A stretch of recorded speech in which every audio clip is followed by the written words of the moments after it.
One strange night, a group of officers stream in, claiming official duties, and make their way straight to Frank's cell. He's caught off guard, confused and struggling as they cuff him, while Messner vaguely mentions a transfer. No one offers answers to his questions about where or why, as they're more focused on dragging him out and forcing him into a van that pulls off without delay. The drive-through is short, and the inmate is pulled out facing a different ballgame of watchmen with loaded rifles, harsher lights, and a grand entrance of a familiar face. Warden Drumgoole, coolly welcoming him to maximum security Gateway Prison and promising it's no mistake he's here. On a previous day, he stays seated in his mechanic workshop, wiping dust off a framed photo of himself and an older man on a rugby field while smiling at the memory. He keeps at it for a while until Melissa walks in, disguised as a driver with car trouble. They eventually break character with a kiss, a laugh, and then a few traded words before they step out together. On the snowy field, Frank runs drills with the kids while Melissa watches from a distance. The ball's tossed to him, and he keeps it high, fending off the kids as they reach in for a tackle. He shifts lightly, calls for someone to loop around, then flips the ball over their heads to a kid behind the line.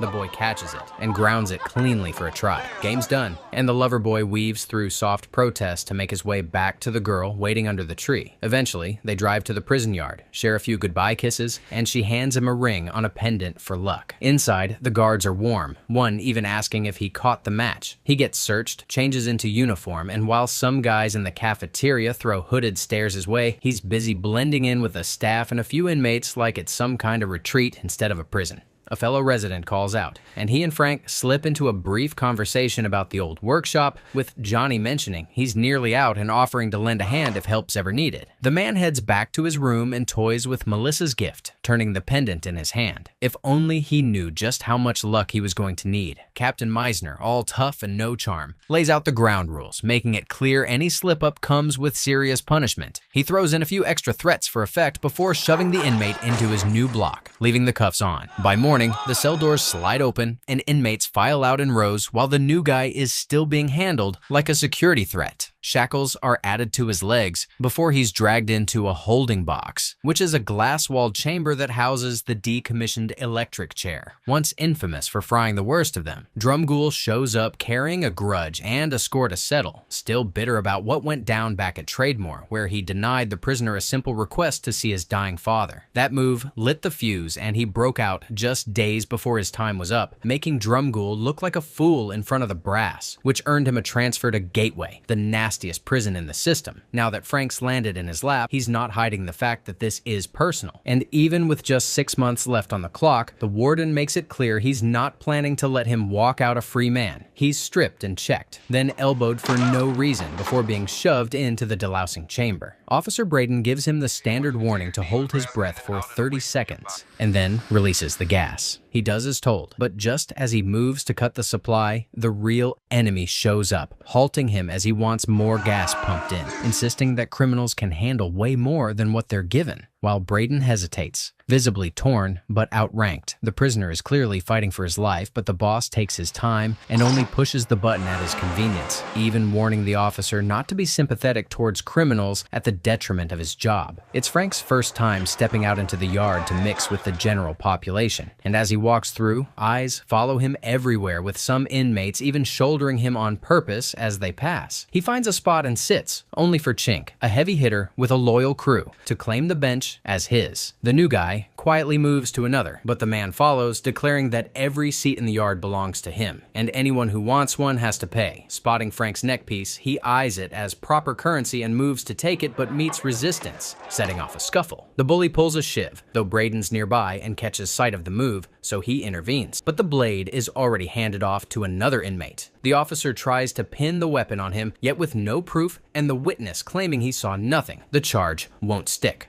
All this unfolds under the quiet gaze of the warden watching from his perch above the yard. While mopping the floor, Frank's approached by another inmate, Dallas, who claims to be not just a fan, but someone who knew him back at Trademore. Not fully convinced, he throws a quick test his way to confirm the story, though the guy flunks it. Still, Dallas insists he knows who he's talking to, and starts rattling on about how brutal the officers can be. Before heading off, he offers help anytime, whether for supplies or just someone to talk to. Frank gives in and follows Dallas to the prison's mechanic workshop, where he's introduced to Eclipse, the head grease monkey. Eclipse already knows there's heat between the new guy and the boss, and he wants no part of it. So he makes it clear that if the new guy starts showing up too often, the warden might come down hard on everyone else in the shop. He's just trying to protect himself and the crew, so he shuts it down. Still, Dallas is convinced he'll figure something out for his new buddy. While Frank takes stock of his damaged belongings from the old cell, including the shattered photo of Melissa, she's on the outside, demanding answers about why her man was moved. Meissner eventually comes out to meet her, offering nothing concrete with just a vague response that her lover is fine, and it's all routine.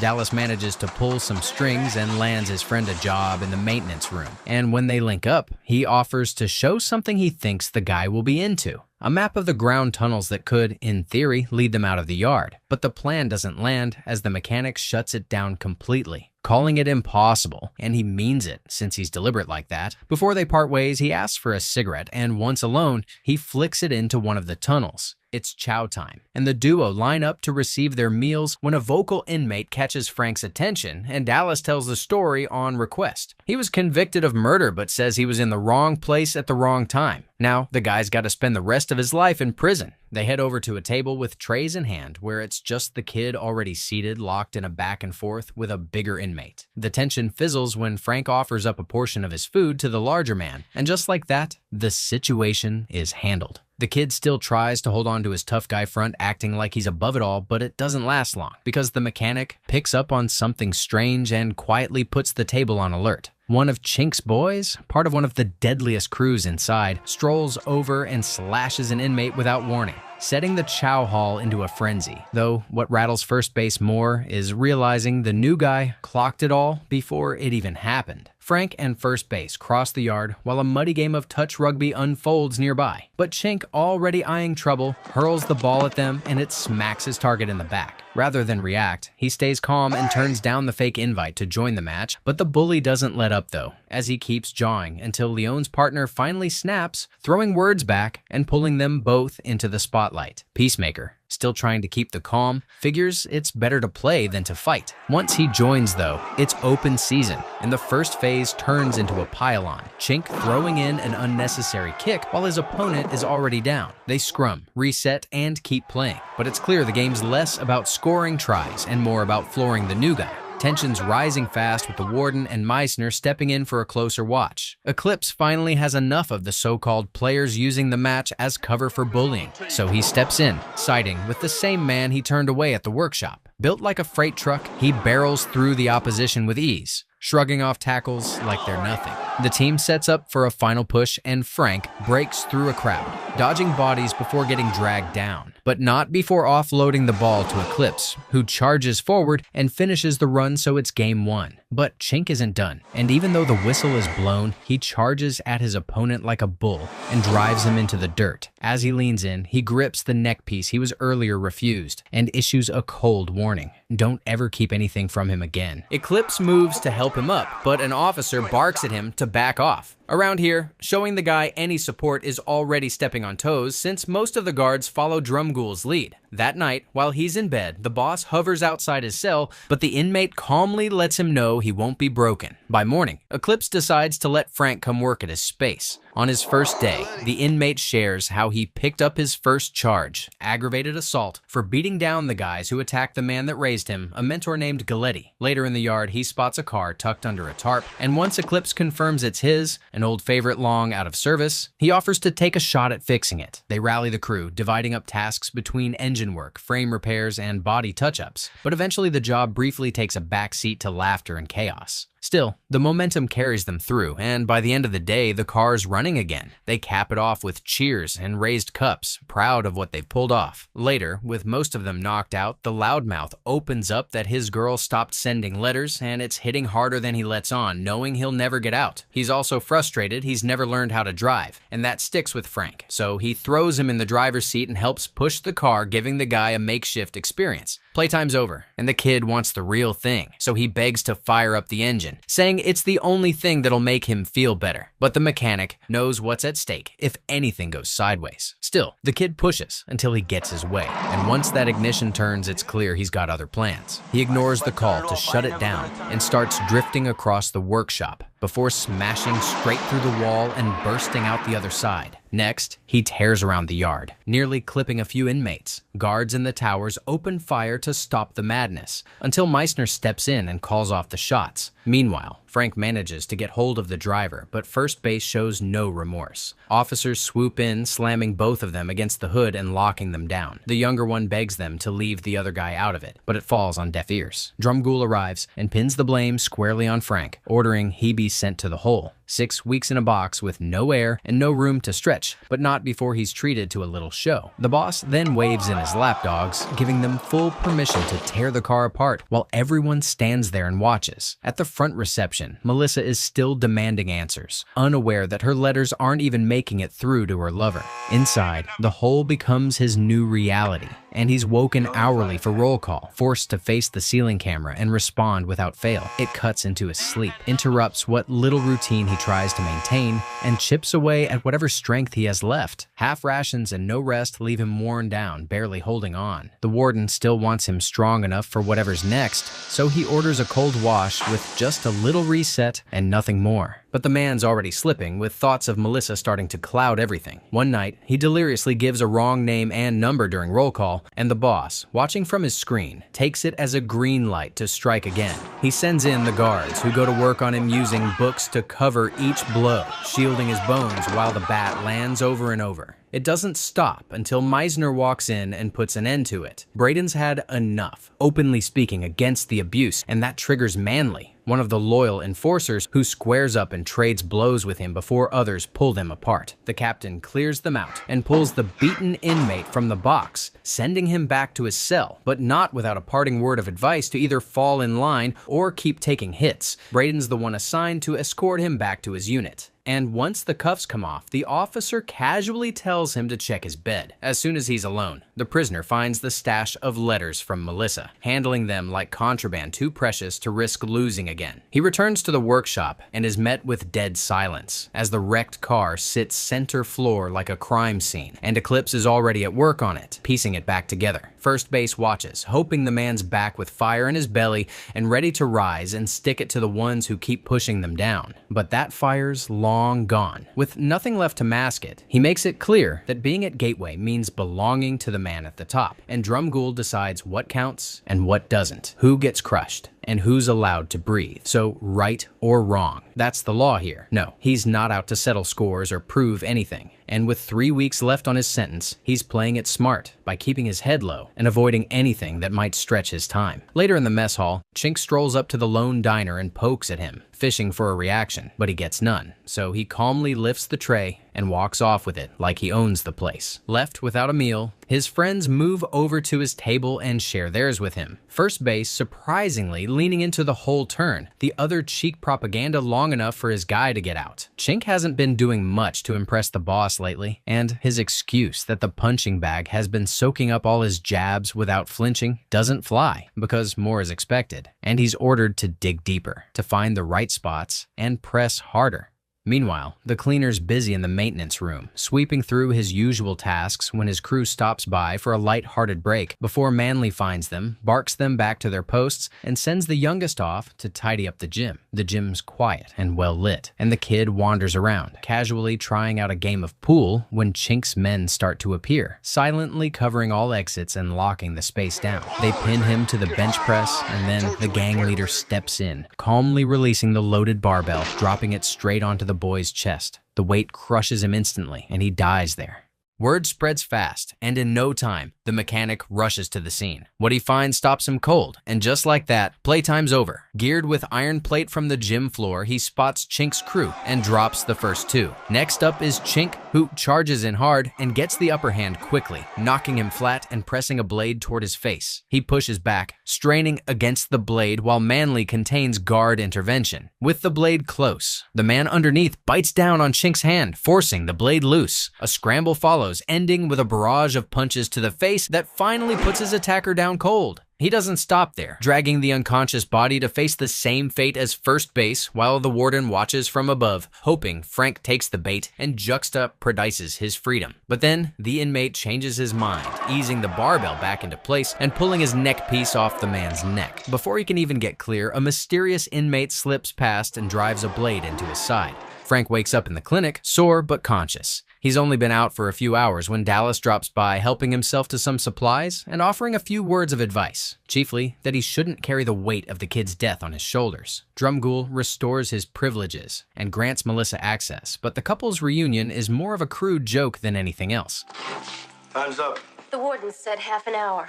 Come on. That night, a prisoner in a wheelchair rolls into the clinic and claims to know Frank from Trademore, though the mechanic doesn't recognize him. As they chat, the visitor says he's getting out in a few days and has a good-paying job lined up. He's going to assault a woman in a picture Frank knows as Melissa, making him snap while the so-called cripple casually stands up and strolls away, leaving him seething and tearing up the clinic, Manley ignoring his calls like always. Pushed to the wall, he asks for Dallas's help and his friend hesitates until he hears he'll be escaping too. Suddenly, he's all in and swears he'll find whatever they need before nightfall. That night, following Frank's lead, Dallas returns to the clinic with the supplies in hand. The plan kicks off with one luring the clinic officer inside, and once the coast is clear, the other knocks the man out cold. They lock the doors and make a break for it, sprinting toward the tunnel access. Then, he smashes a small window leading directly underground, and within seconds, they're inside, running through the narrow, damp passageways. They reach a fork and immediately clash over which path leads to the steam plant. He insists on one route, but his friend, claiming to know the prison's map inside out, convinces them to take the other. Just a few minutes in, the setup reveals itself. Officers swarm the tunnel and the escape falls apart. It's been a trap all along, with Drumgoole using Dallas as a pawn, the other guy caught and furious, staring down the man who sold him out. The traitor pleads, saying he couldn't turn down the chance to shave decades off his 30-year sentence, but the warden twists the knife further.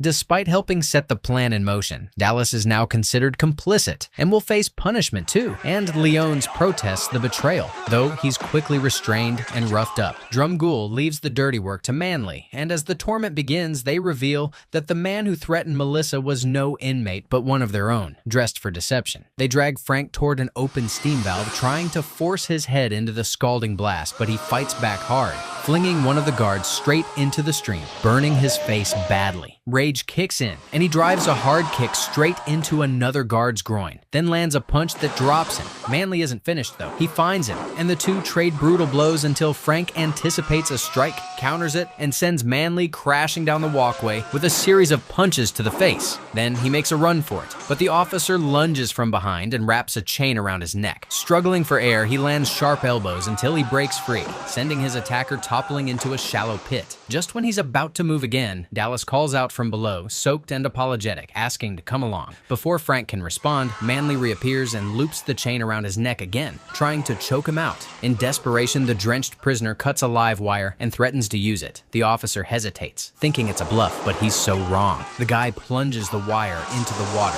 electrocuting both himself and the officer in a final act of redemption. Meanwhile, back in the control room, Braden spots a sudden power cut in one of the blocks and is sent to investigate with a team. Now obvious that an escape is in motion, the entire facility shifts into lockdown. Search dogs flood the yard, patrol boats scan the nearby river, and guards comb every corner. Meissner fumes at Drumgoole, demanding answers as he can't understand why a man set to be released in just 3 weeks would risk everything for a breakout. But the warden remains cryptic, refusing to involve local or state police, insisting the fugitive is still within reach. And he's right, as Frank climbs out through the roof and crosses over into another wing of the building, giving the illusion he's fled far from the compound, while the real hunt spreads into the woods beyond. As he watches the CCTV screen keenly, Frank shows up in his office, holding his tormentor hostage with a pistol before dragging the old man away from his comfort zone into the glass room with the electric chair. He straps the warden in, threatening the same hell he's experienced. The officers already got wind of the resident's location, and they surround the room with Meissner leading them. Drumgoole complains that the inmate is only seeking to pin the death of his friends and his escape on him, but the prisoner has something else in mind. He's there for retribution, and with his hand tied to the lever, he holds leverage, with Meissner begging him to reconsider what he's about to do. To the surprise of all officers present, the boss fearfully concurs that he's been behind Frank's ordeal. Amidst the pleas, he goes ahead to pull the lever, but instead of a horror show, the prisoner reveals he took out the fuse. To Drumgool's relief, the inmate is cuffed, giving him a chance to quickly order that he be taken to the hole. Meissner counters the old man's order, deciding to take him into protective custody instead. Pending a full inquiry into his confession, he tries to pull rank, but he is overruled and placed under arrest. 3 weeks later, freedom finally comes. Frank gets a rare send-off, every inmate lined up, and a handful of officers, led by Meissner, standing in quiet support. For the first time, the captain cracks a smile before giving him the go-ahead to take off. He doesn't waste a second, running straight into Melissa's arms, and they share a long embrace before they seal it with a kiss.